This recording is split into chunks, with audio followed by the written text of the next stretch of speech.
We meet in an hour of change and challenge, in a decade of hope and fear, in an age of both knowledge and ignorance. If this capsule history of our progress teaches us anything, it is that man in his quest for knowledge and progress is determined and cannot be deterred.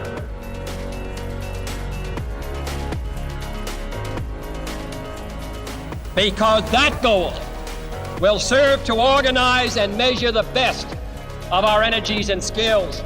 Because that challenge is one that we're willing to accept, one we are unwilling to postpone, and one we intend to win.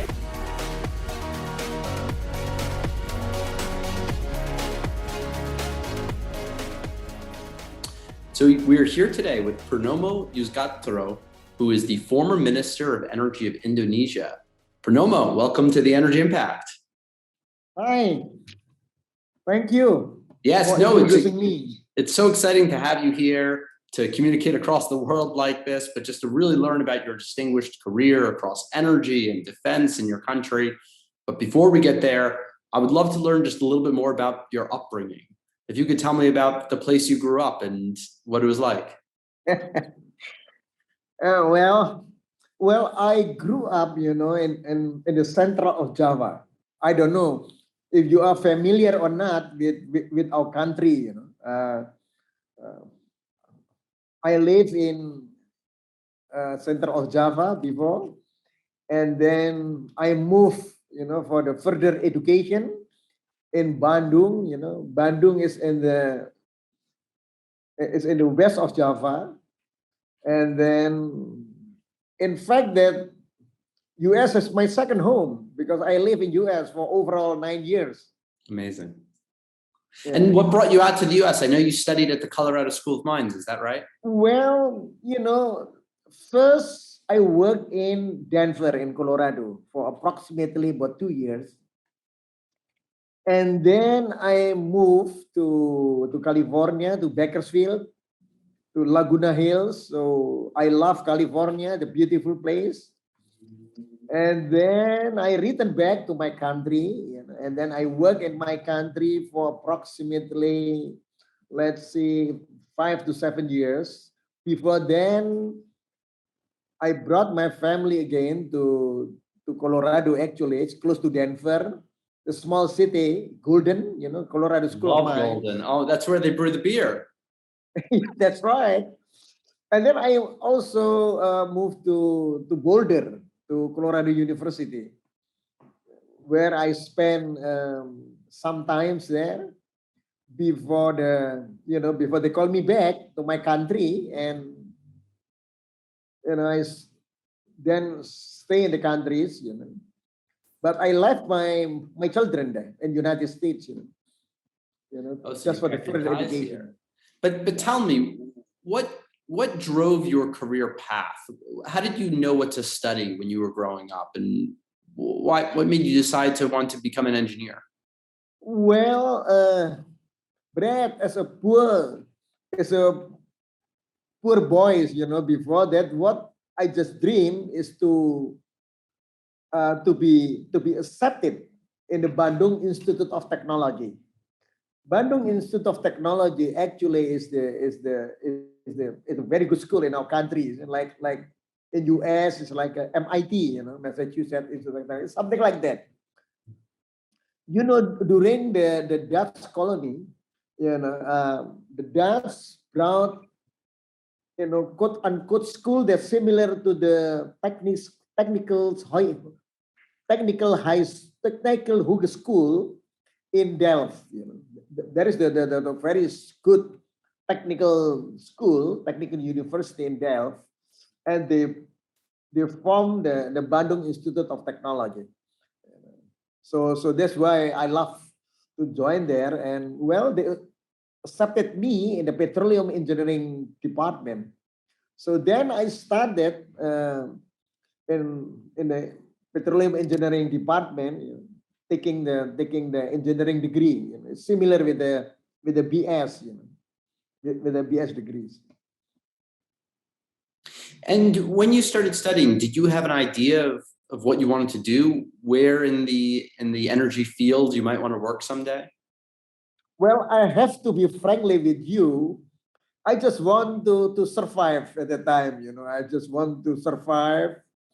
Same for everybody. It's always the same. So I thought before that when I joined the good school, when I graduated, that I can, I can manage myself to survive in the big countries, with 250 million people here in Indonesia. Wow. And lucky me, after 3 years I was in the universities, then they gave me the scholarship. Total Indonesia is the French company, Yep. that operate in Indonesia. And then, where did you go from there? As you began to advance your studies, do you get further specialties within the space of petroleum engineering, or did you? Well, to be honest with you, just about to finish the school, one of my professors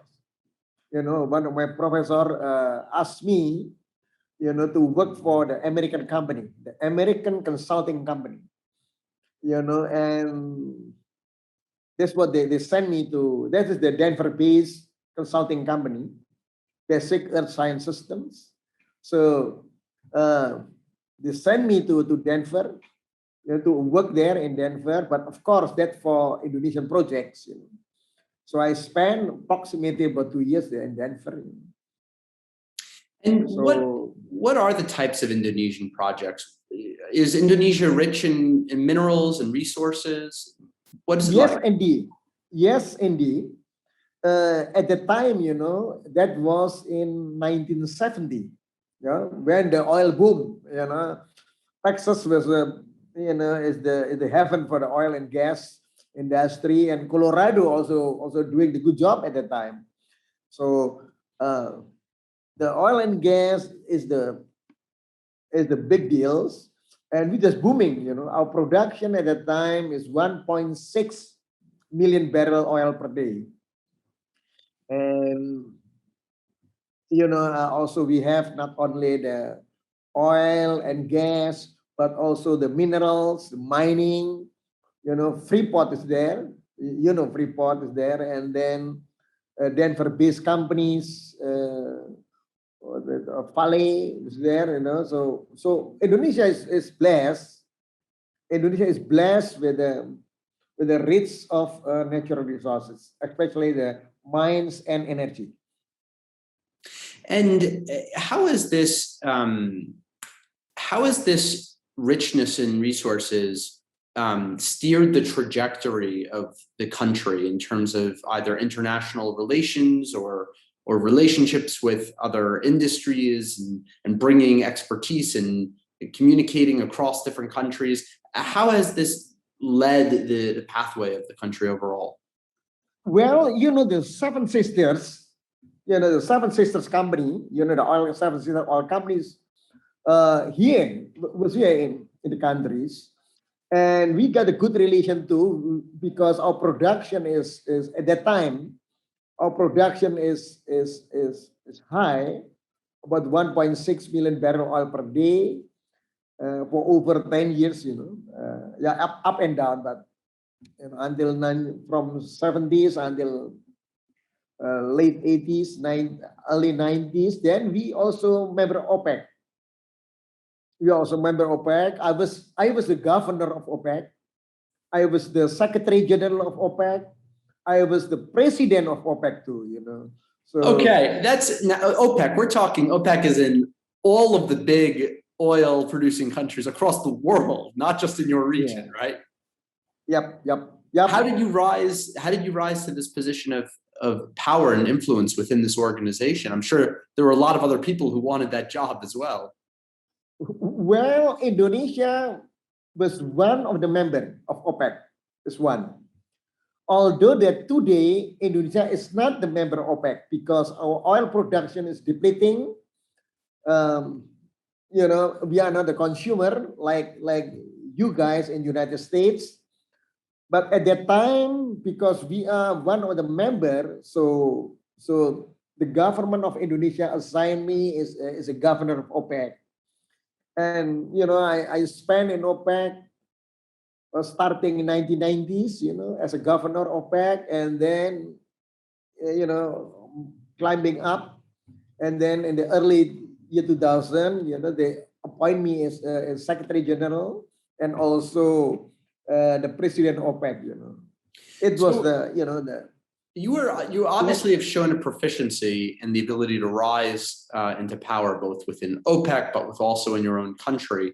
Can you help us understand which characteristic is it that helps you rise to these positions of leadership? Which characteristic do you possess? Well, one of the important thing that Indonesia is a Muslim countries. Most of the OPEC members also the Muslim countries. So we have some kind of the moral relation, among the OPEC members. Although we have the members like, in the Latin American and the South Americas, and also other countries in Africa, but the dominant members mostly is the Middle Eastern countries. So, but I think that's the things that I think is important in our. But what about you personally? What about you personally? What is it about you that allows you to take on these positions of leadership? Is there a certain attribute of yourself? Well, actually, when I was the governor of OPEC, that was the assignment from the member countries. That's the position of a governor. And then as time goes on, we mingle with them, we mix with the OPEC organization, and I was becoming familiar with them, and then one point, I think the members choose usually in the OPEC organization, what they choose is someone in the organization, to lead the organization. Like I said before, the Secretary General is the person that is coming from the neutral countries. For instance, from African country, from the country that can be balanced between the OPEC interests, OPEC member countries' own interests. So that's why then probably they selected me as a Secretary General. And meanwhile, also because there got to be a president of OPEC, then at the same time that they asked me to become the president of OPEC, to chair the OPEC organization in the early 2000s.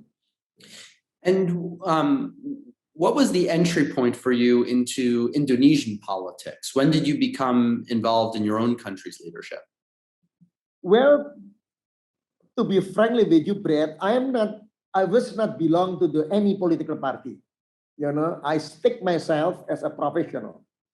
So when I returned back in the country in 1998, because they asked me to chair what we call it the energy policy studies under the cooperation between the World Bank and our governments. So I chaired the meeting for almost 2 years, and then also the study under the Asian Development Bank for the sustainable development, the economic environment, economic environment. At the time environment is becoming in the priority, and then I returned back to the country, and lucky me, after I finished with the stars, and then they asked me to join the National Defense Institute. That is the 9-month courses for the candidate of the leaders in the country. So I joined there as a student, and lucky me too that I was number 1. They gave me award. They gave me award, and that is very important in my career. And then I moved on from there. As an assistant minister, and the energy assistant to the minister. and then I was the chairman of Pertamina, and then, they think that, because I was success in the National Defense Institute, then I can get that rank, in my class. So then they gave me the trust to be in the position like assistant minister, and then from there, I just run away.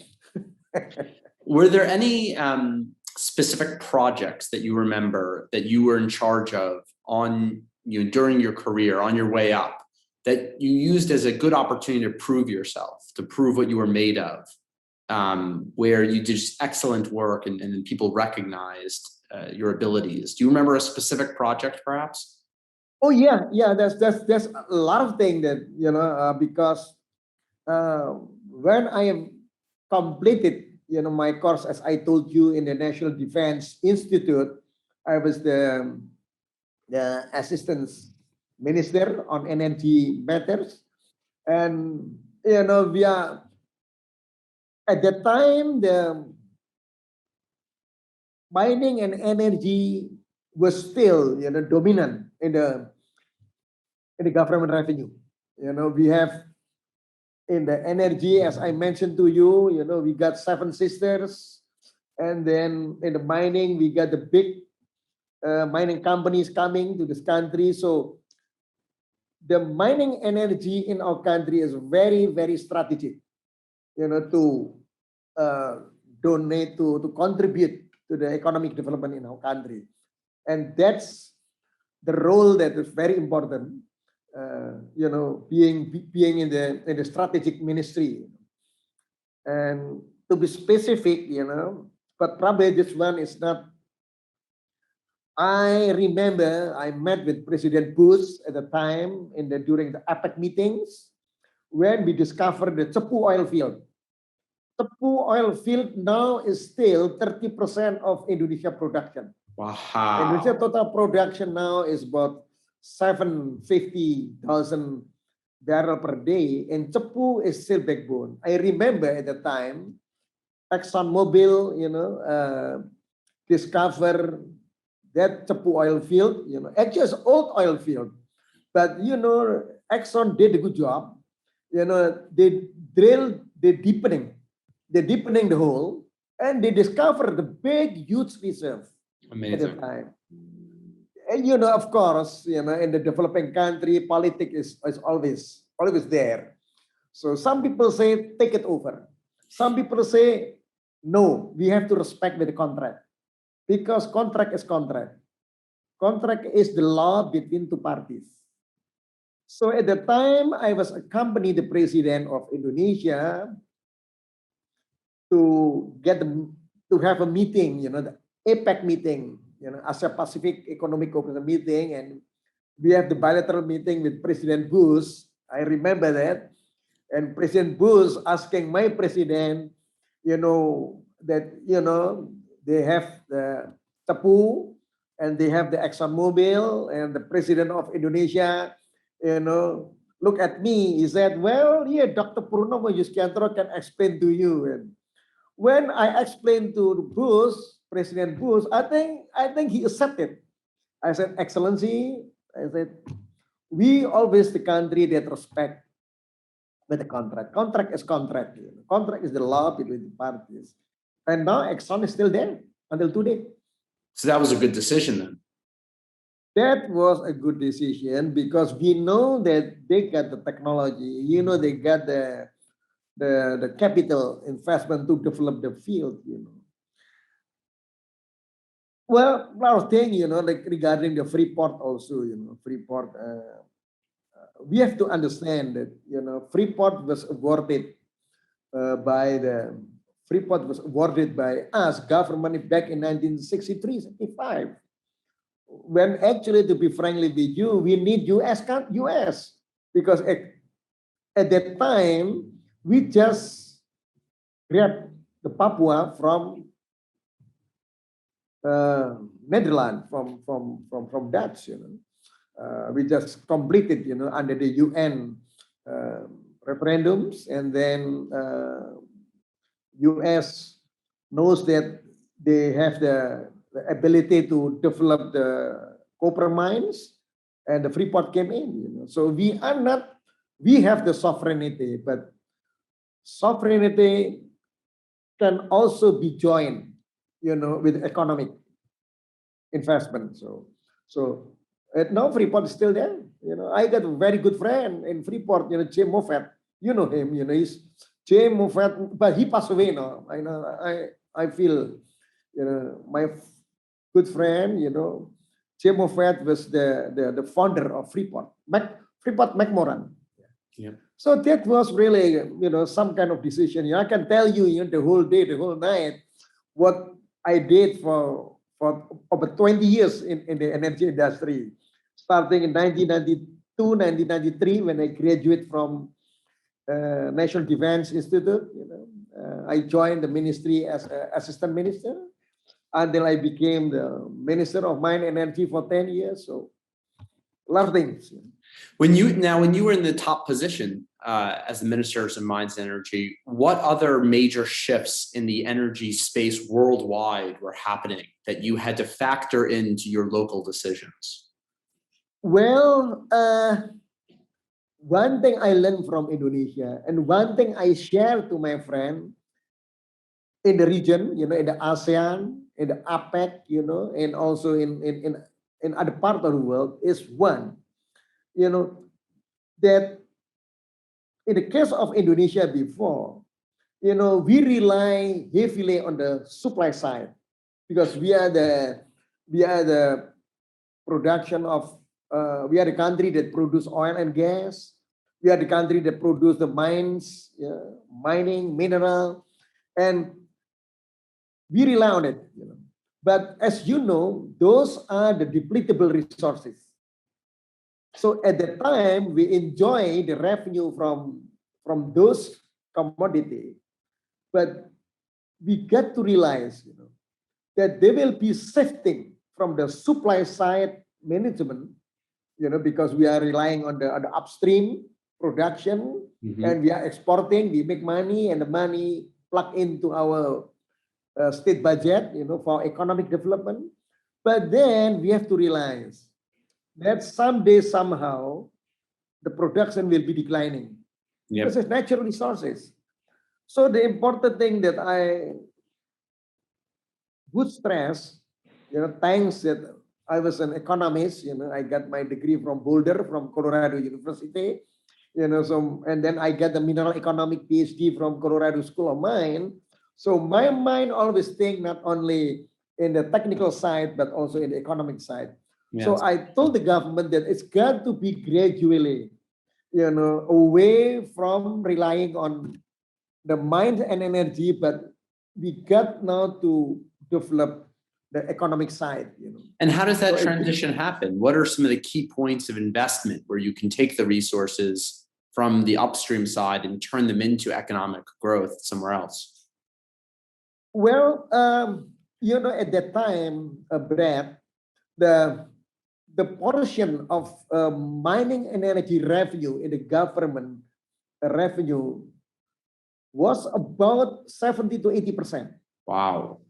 And we didn't like that, to be frankly with you. Yeah. I know that, in the sector, I was so proud of it. But you have to look at in the future. Yes. And that's what happened. That's what happened today. That's why we have to shift it.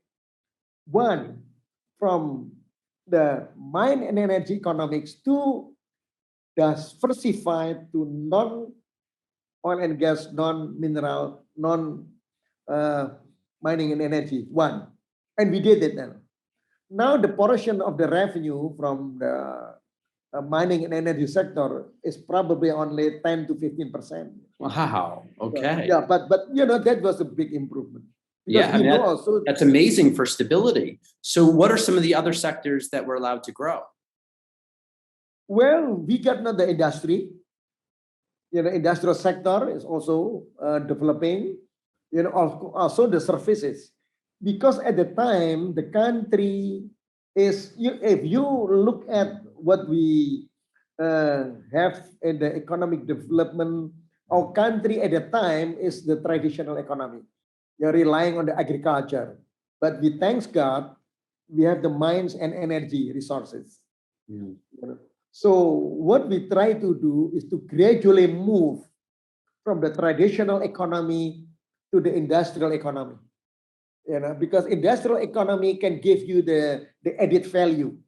Like in US, you have Boeing manufacturer, you have the, a lot of the industrial manufacturer that give you the added value. That's what we try to do, to move it. Yeah. And that's what we are doing in the country to shift it gradually, from the mines and energy economy sector to non-mining and energy economic sector, in industrial and the services. And I think we did it well, although that, because of pandemic today is bumpy. Yes. Now, you also served in the role of Minister of Defense as well. Was that a big shift to you? I know you had studied at the Institute of Defense, but did you have to take on new challenges and learn new skill sets as you took on the new? Brad, besides, I keep my professional working, I also love teaching. Because someday, somehow, when I retired, like me today, you will enjoy to transfer your knowledge to the young generation. Probably you don't get much salary, but you love to give that to the young people. That's what happened in the developing country, because education is very important. So after I graduated to the National Defense Institute, I keep myself teaching the National Defense Institute because I have the legacy as the best student, graduated in 1991, 1992. So I did keep teaching them until in 1998. They asked me, "Hey, bro, could you be the vice governor of the National Defense Institute?" And I said, "Why not?" So then I shifted my career a little bit, from the mines and energy to National Defense Institute. And in that institute also, we developed the mines and energy knowledge, because to train the people to be the leader in our country, you not only understand the narrow your professionality, but also you have to know the broad knowledge. And we also have that section in our institute, in the National Defense Institute, Lemhanas. They call it Lemhanas, the oil and gas, and a lot of things, industry thing. And then I was there. So when the president asked me to become the Minister of Defense, some people asking me, why that Purnomo Yusgiantoro? I told them, hey, I spent 7 years as a teacher, as a lecturer, as an instructor in the Defense Institute, and I also, held the position as a vice governor of National Defense Institute. But thanks God that no, I already done 15 years, I am now the longest ministers in the reform era, Brad. Amazing. Absolutely amazing. And I wonder, now that you sit in an advisory position, is there a way that these two spaces intersect with each other, both energy yes. and You got them right, because I am now the senior advisor to the chief of staff in the presidential palace. And because I was there before in the mining and energy, I was there before in the defense. So, well, I continue contributing that, advising the chief of staff, presidential chief of staff in the palace in those areas. And what are some topics that come up today, in today's day and age? What are the big questions that need to be answered around the spaces of energy and defense? Well, in the field of mind and energy, that now is big question is, as I told you before, the production is declining in the oil, and we have to import some of the demand that we need for the country. So now in our mind, how can then we can move up the oil production? If we cannot move up the oil production because it's depletion, because exploration is not, the exploration ratio is always the challenge for us, because that related to investment. Then what I would recommend for the country, is coal liquefaction and coal gasification. The question is why? I learned from several countries. You remember in the South Africa, when the embargo because of apartheid, they blocked the energy supply to the country. You know what they did? They liquefied the coal to become oil. Yep. You know what happened in Brazil starting 1975? They have the ethanol. They have ethanol. And what they do, they develop the energy from ethanol. And now, but luckily, they also not discovered the oil and gas, but before they only have that ethanol. So what they did, and also not the technology, German have a technology, China have a technology, Japan have technology, NATO, and also the Ithaca gas, Ithaca company from US also coming to Indonesia. But that's for gas, for coal gasification, to replace the LPG by developing, we call it the DME, dimethyl ethane. So, because we have a huge of coal reserve, our coal reserve. Yeah, it's all mountains, all mountain islands. Yeah. Yes, the coal reserve is 70 years. The proof reserve is 70 years. But then, if we included also the unproved reserve, the resources we added, then our coal reserve can be until 300 years. Wow. So what I'm thinking, hey, you know what happened in Canada, in the Leduc area, in Athabasca coal mining? They also convert the Athabasca area to become the liquid, to become the energy. That's what I told this country. Hey, you got a use of coal. Instead of you polluting the coal and then convert it, to become the petroleum product. And it's more environmentally friendly. Yes. And it is big, it's almost, if you can convert successfully, then you can extend it from 70 years to 300 years. You can survive. Yeah. You don't have to depend on oil anymore. Is there interest in other areas such as renewables or nuclear? Are these areas that are interesting to your country as well? Yes. Because, we are committed in the Paris Agreement. During when I was the minister, I also committed to Brundtland Commission. Brundtland was the prime minister in Nordic countries. And they said, one thing, you can fight for clean energy. You can fight for environment. But the important thing is the poverty. Yes. The poverty is very, very important because you remember in the poor country, in the developing countries, that you ask the poor people, to concentrate, to focus on the environment, but they still need the basic need. They still need food. They still need clothes. They still need place to stay. That is call it the Maslow theory. Yes, The the Maslow Maslow hierarchy said, of needs. Yes. yeah, you need, to feed them first, Yeah. before the people look for the environment, before the people need for internet, what they will look for is the food, Yes. and then the place to stay, and then clothes.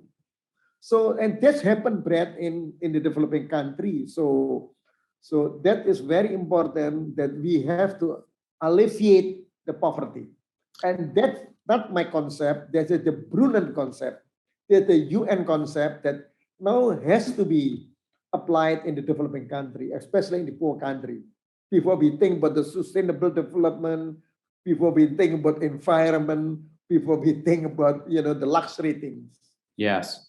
So what you're saying is, if somebody's going to bring a technology to your country, it has to be the cheapest, because the first and foremost, the primary concern is alleviating poverty.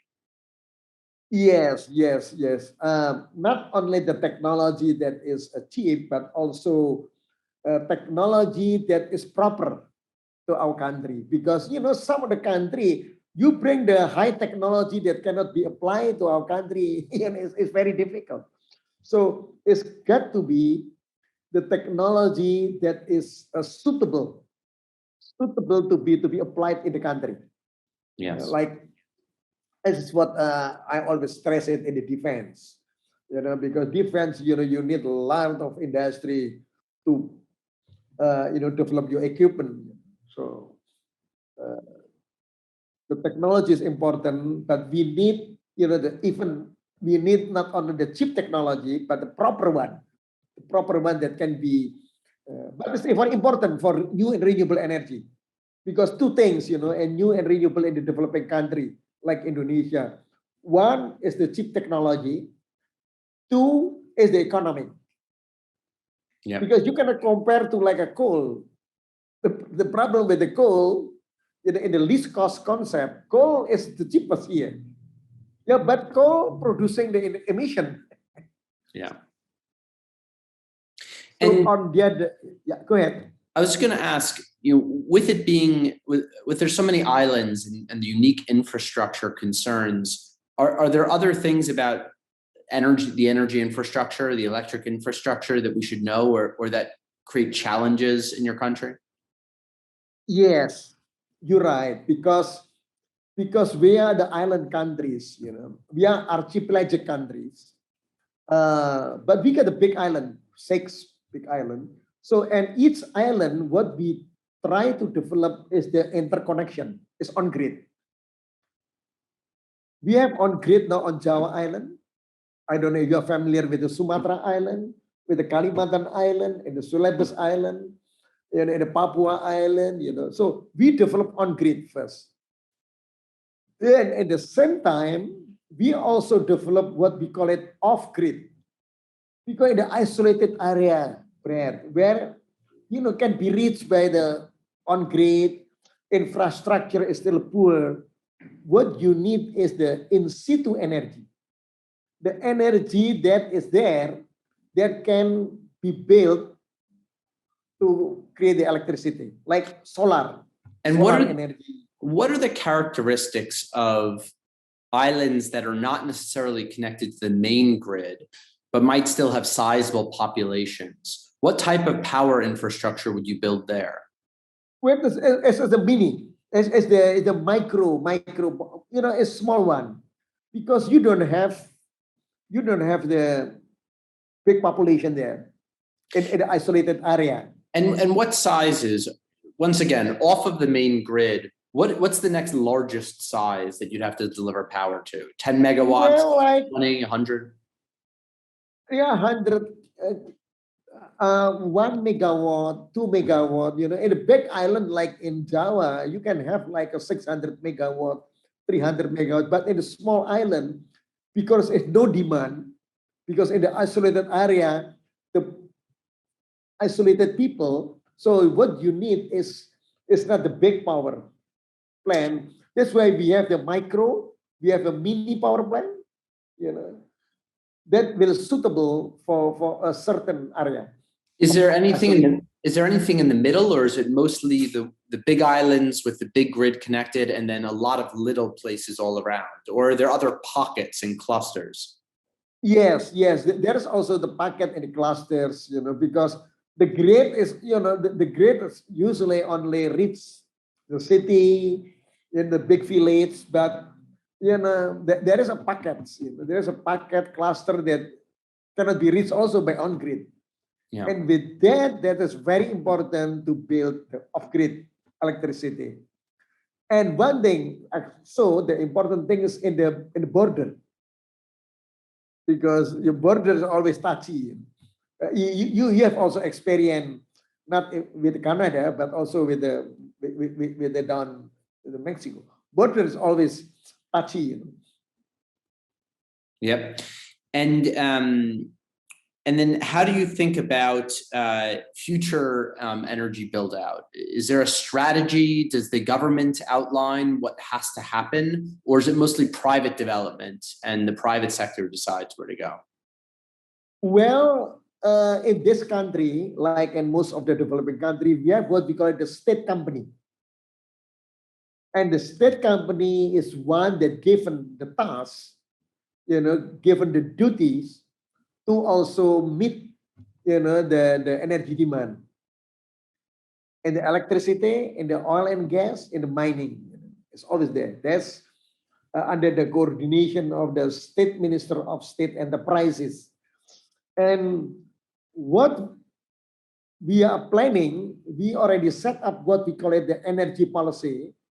In year 2025, what we dream, we get about 23% of the renewable energy there, mostly from hydropower, and then from geothermal, because we are the biggest geothermal in the world.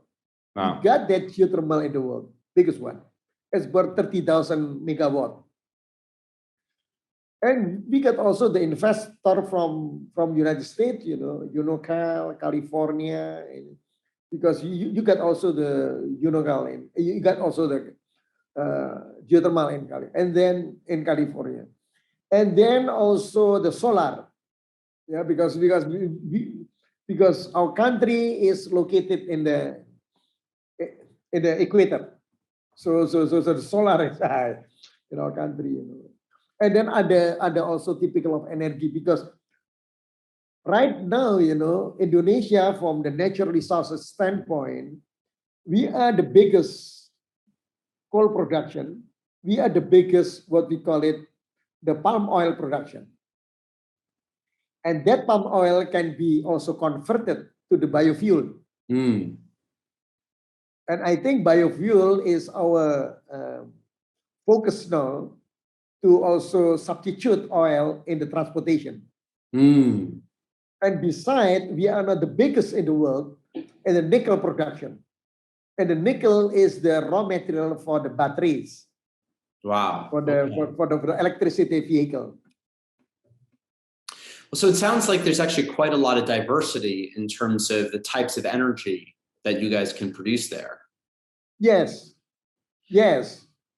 And is there a role for, I understand that there's this state function, the state-owned energy authority. Yeah. Is there also the legal infrastructure for independent power producers to come in, or does that not exist? Okay. Yes, we call it the IPP. Okay. Right now, the dominant supply electricity is, of course, from the state company, from the state electricity company, but we also open for we call it IPP, independent power producers. So the independent power producers made the contract with the state company, and then the state company that will supply to the consumer.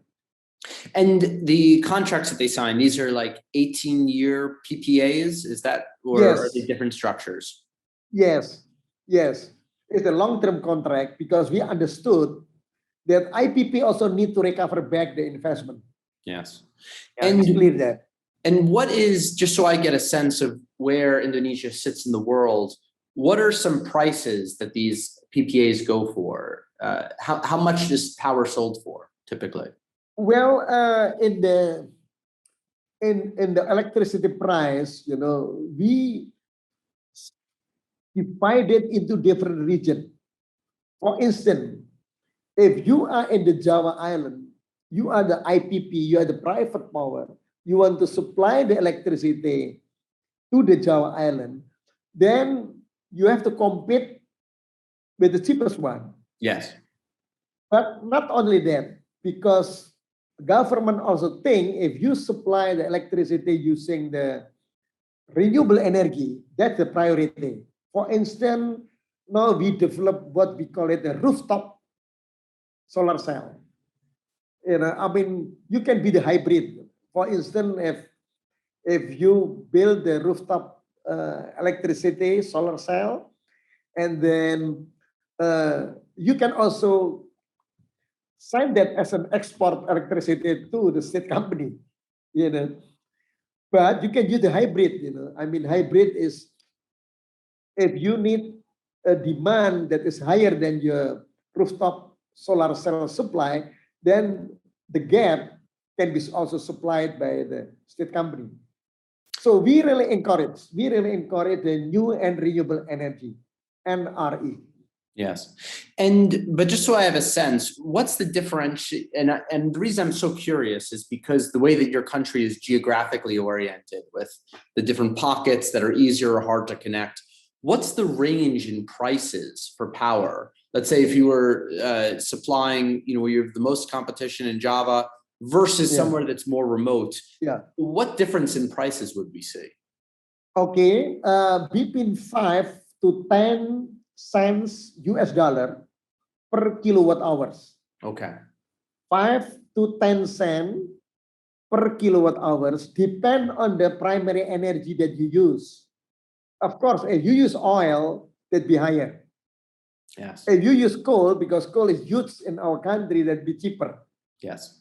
But then if the coal company wants to develop, the coal IPP want to develop the electricity, then we have the request to them to put the static precipitator, to put the environmentally equipment that can, put the less scrubbers we call them, right? Yeah. Right. So with that, so that's cost too, for them.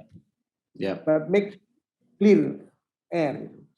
And then what's the process like for an independent power producer? Do they bring their idea, their project to the state energy company? Or is it the other way around? Does the state energy company put out a bid and say, we want power here, we're willing to pay about this much for it, come and submit your bids? Yes. We usually have the 5 years plan. We have the short run plan, medium plan, long run plan to develop the power plant, where and when.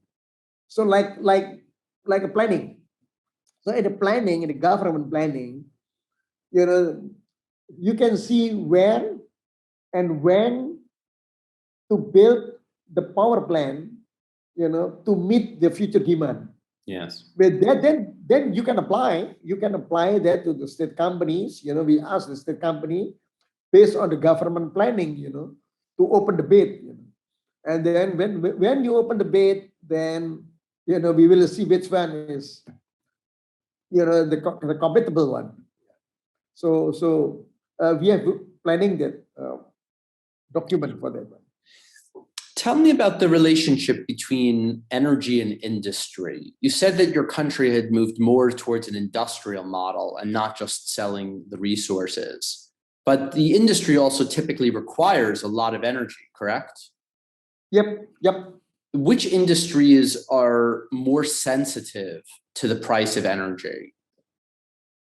Well, I think most of industry is really concerned with that. But the important thing is we can ask them if they can provide the captive. So we allow the industry, to build their own power plant. They call it the captive power. Okay, interesting. With that captive power, let's say they build 100 megawatt, but they only need 50 megawatt. Then 50 megawatt, the remaining, they can sell to the state company. Great. So actually they help the state company to get the power from the captive power, to be distributed to the consumer.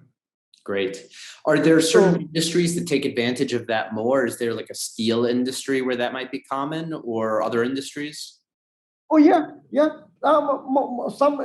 Some industry take benefit for that kind of policy, but of course, before you build that, you have to also convey to the government, hey government, this is the industry that I develop in the country, and this is the captive power plant that I want to develop, but then the remaining has to be negotiated the price.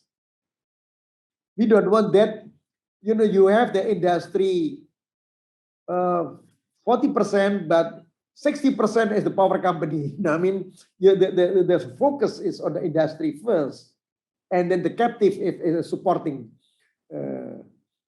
development industry. Yes, that's amazing. So what are you looking forward to in the future? If, as we wrap up today, maybe you could just kind of tell us your wishes and your dreams for how the sector might evolve moving forward. Well, what I would like, to realize my dream, Brad, now I have the Purnomo Yusgiantoro Center. Yes.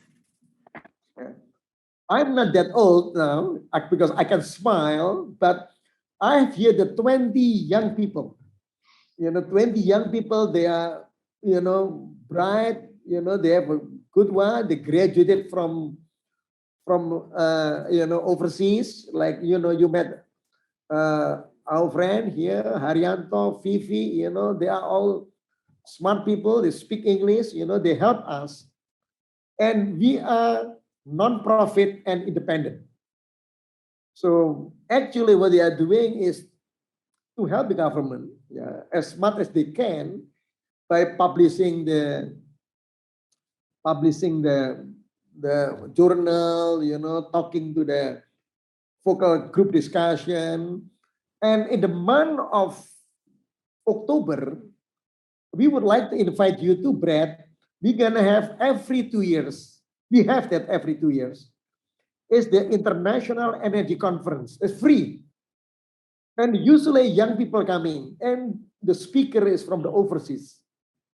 So if you could suggest to us, Haryanto will talk to you, or some other people talk to you. If you could suggest someone talk in the International Energy Conference, usually it's opened by the top people in the country here. So Purnomo Yusgiantoro Center is one that,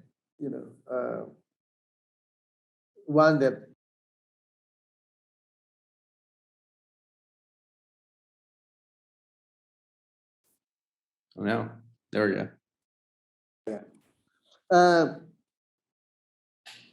Through the Purnomo Yusgiantoro Center, I hope that I can, bring up my dream, in the energy sector and also in the defense, because my leg is in the defense before. And as you probably knows, I have to mention, I was the co-founder of the National Defense University in this country. So we got a good relation with the US. We got a good relation with Monterey, the Naval Graduate School there. And, my concentration now is in the education, although that I am also helping the government. But every 2 years, we have the International Energy Conference. So please, Brad, if you could submit to us the contact point, then we always like to to invite you. Or you come to Jakarta lah. Yes, you come to Jakarta. We'd love to come. As my guest, We'd absolutely love to come. Well, this has been an amazing conversation. Purnomo Yusgiantoro, thank you so much for taking the time today. It's really been wonderful talking to you. Thank you, Brad. Hope to see you again in the future. Soon enough. Thank you. Our leadership in science and industry, our hopes for peace and security, our obligations to ourselves as well as others, all require us to make this effort, to solve these mysteries, to solve them for the good of all men and for the progress of all people.